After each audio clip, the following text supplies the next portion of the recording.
Hello, U.S. History, and welcome to another Varela's videos. We are looking at today, as we move through World War II, how do the Allies fix their situation? How do they turn the tide, basically? So we're going to look at basically the Allies striking back. So the Allies turn the tide will be the title of our notes for this video. And let's just kind of review where we're at in terms of strategy. So, when the U.S. has entered the war following the attack at Pearl Harbor, FDR's focus is completely on Europe. That means all of our energy and most of our strategic planning is looking at Europe and defeating Hitler. We'll come back to Japan more, I promise. So, when that happens, the U.S. and the British really are creating a unified front.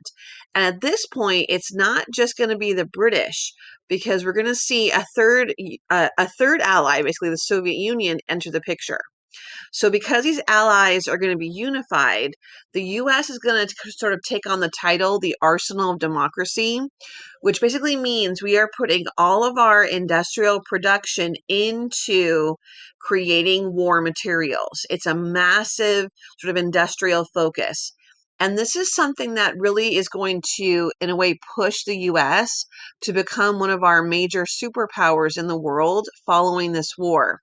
Because we are a massive industrial power, we also are going to transform most of our industries here in the United States into creating war materials. And we do it so quickly. Now, remember, we're coming off the Great Depression. So this transforming of our industrial power really helps rebound the economy. It helps give millions of Americans jobs. And this is what is pulling us out of the Great Depression. Obviously, we see the famous image here of real women in this picture here, real Rosie the Riveters, literally drilling in the rivets for an airplane. And what we're seeing here is this industrial power is going to benefit the U.S., not just in the military, but also financially. So, talking about the Soviet Union, in June of 1941, you know Hitler cannot be trusted. He, in fact, goes back on his agreement with Stalin, that non-aggression pact, and Germany actually invades the Soviet Union. And what happens, Russia in this case, but Soviet Union, and what we're looking at is two things really kind of hurting Hitler in this invasion. Number one, the resistance of the Soviet Union, those soldiers are going to fight. They are not going to be, they're a little angry at Hitler, honestly, for taking, for basically going back on his word. But I mean, it should have been to be expected, to be honest. But also this brutal winter. Remember, you never want to invade the Soviet Union in the fall. And Hitler doesn't actually start this invasion until June of 1941. He was delayed in Greece. He was hoping to start this invasion in the early spring, like March or April. And instead, he's like midsummer. And the problem is they're going to get stuck. The Battle of Stalingrad is probably one of the key battles here in the Soviet Union. Basically, the German army is forced to go block by block, house by house, to try to find the Soviet soldiers who are literally hiding within their city. And eventually, the winter itself will just get the better of the Germans, and they surrender on January 31st, 1943. And so I'm kind of jumping ahead on this side, I know, but this is world history kind of focused stuff. But the idea is this is where you see kind of this dotted line here on the map. That's about as far in as the German army will get. And from this point on, the Soviet Union is going to push the Germans backwards. This defeat of the in Stalingrad and defeat by the Soviet Union really does end Hitler's hopes of dominating Europe. And this is where I think by 1943, Hitler starts to realize, oh my goodness, the Soviets beat us here. We're not going to be able to push any further in. And what is the future of this war going to look like for the Germans? 1943 is not a good year for the Axis powers. Okay, what's happening on the other side? In the Atlantic Ocean, the Germans had anticipated using their submarines, their U-boats, to stop American supplies from coming into Europe. But by mid 1943, we're bringing as much stuff as we can over to Europe, including our own soldiers. And we are protecting our ships with what are called convoys, which is honestly just a whole group of ships, either dispersing supplies among them or kind of acting as a decoy to protect the main supply ship. Either way, they're able to basically get the supplies to Europe, even with submarine attacks. It doesn't matter, the supplies still get there.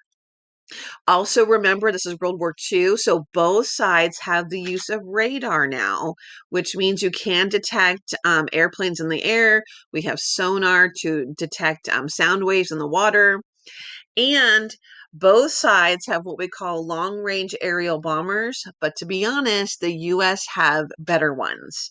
So we're seeing a lot of new technology in World War II affect the outcome of this war. All right. With World War II, I don't know if you learned this last year in World, but basically, before, as part of the European strategy, ironically involves North Africa.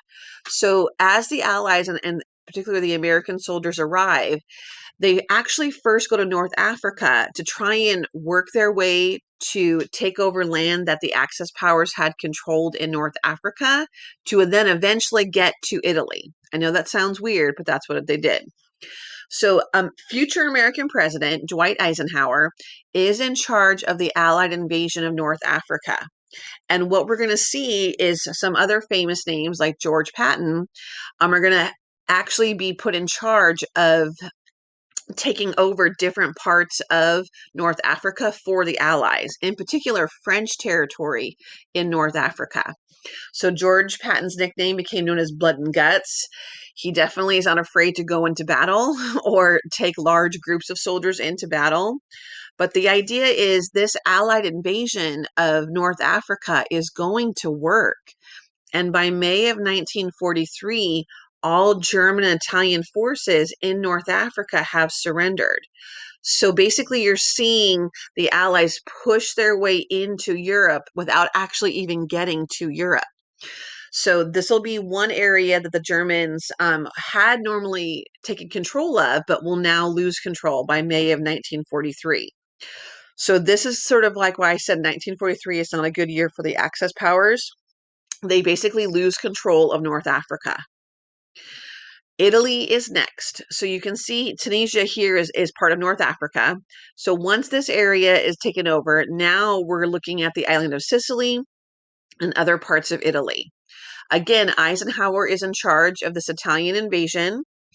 It's a pretty quick invasion because by September of 1943, this sort of southern portion of Italy is actually going to surrender.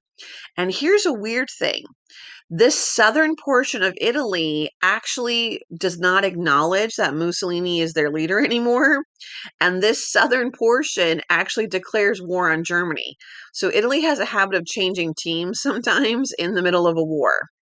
The problem is Mussolini is still alive and he is still kind of in charge of this northern part of Italy. So Hitler is a little disappointed in Italy at the moment, but he is working to still protect Italy, and Italy is still in play in terms of war until 1945.